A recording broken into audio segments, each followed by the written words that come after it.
Good afternoon, classmates. Arvin and myself, Glenda, is here to present as Group 1 called Tala.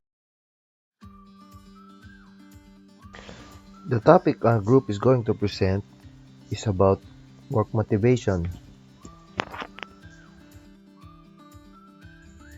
For our outline, we will be discussing the following: background of work motivation, history of work motivation, function, importance, and benefits of work motivation, simple ways to increase motivation in workplace, disadvantage of work motivation, learning, and takeaway. So let us first discuss some background.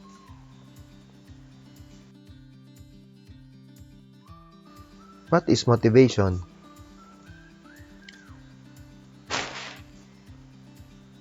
People often equate unmotivated people with being lazy. Do you really think this is true? For instance, consider a student that gets poor grade in history. He's not interested in textbooks, doesn't want to read. Yes, he's intelligent, but he doesn't do the reading needed to get high grades. You might say this student is unmotivated about reading, or say that he's lazy.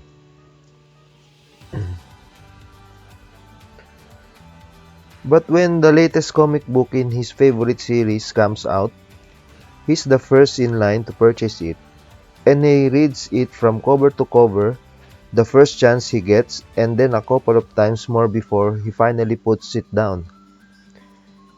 He's memorized lines, carefully considered the storyline, and even message friends speculating where he thinks the story might be going.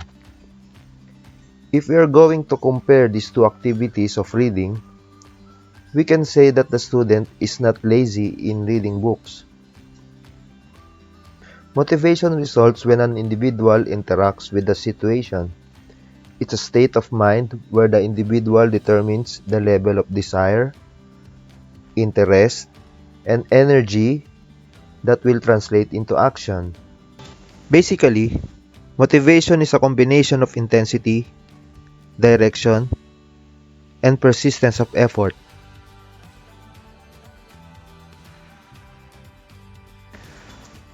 Now, let's take motivation into the workplace. Motivation is important to managers because it leads to action and is one of the three key elements of performance. More importantly, it's a variable that can be influenced because motivation is not a stable state of mind. Managers who can influence motivation can increase performance. We already understand that motivation is very individual, and what motivates one worker will not necessarily motivate another. When a manager adds workplace components like job design and work environment, and organizational components such as company culture and workplace politics, it becomes even more challenging to understand how to motivate an employee to produce. Let us also discuss some significant historical studies that led to the evolution of work motivation. Over the past centuries, human motivation has been studied, analyzed, and discussed by reputable and famous scholars, philosophers, and psychologists. Some of them are Plato, Sigmund Freud, Alfred Adler, Erik Erikson, Carl Rogers, B.F. Skinner. Above all of these famous distinctive psychologists, Abraham Maslow is one of the most influential psychologists of the 20th century. His biggest contributions were his humanistic psychology as well as his development of the hierarchy of needs. During the post-Maslow days, people started realizing the importance of influencing workers to accomplish tasks for an organization. The oldest technique used to motivate others is known today as the carrot and stick method. The name evolved from the stubbornness of donkeys that could only be moved by taunting them with a carrot.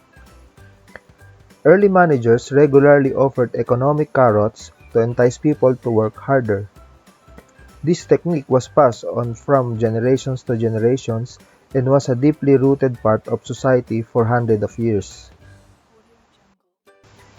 This theory created a misconception that money always motivated a person to work harder.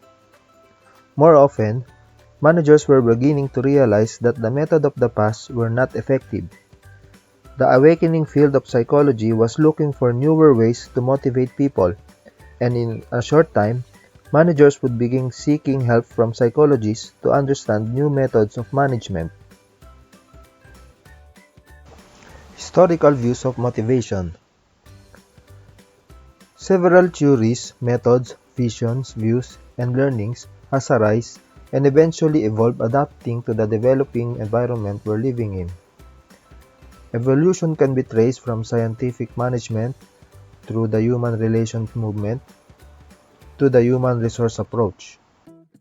Scientific approach. The assumptions of scientific management were that work is inherently unpleasant for most people and the money that they earn is more important to employees than the nature of the job they are performing.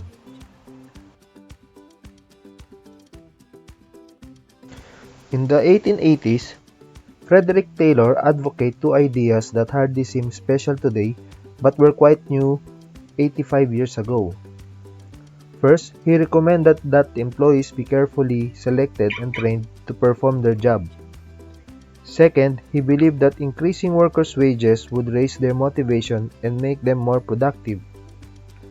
It was contributions like this that stimulated further studies of behavior in organizations and created an intellectual climate that eventually paved the way historically perspectives for the development of the field of organizational behavior.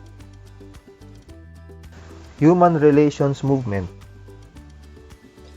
This school of thought emphasized that the role of a social processes in organizations and assumed that the need for belongingness and the need to feel useful are more important than money in motivating employees.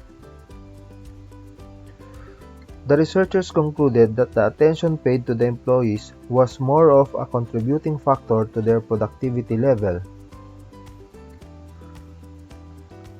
Work satisfaction depended to a large extent on the informal social pattern of the work group. It was concluded that people's work performance is dependent on both social issues and job content.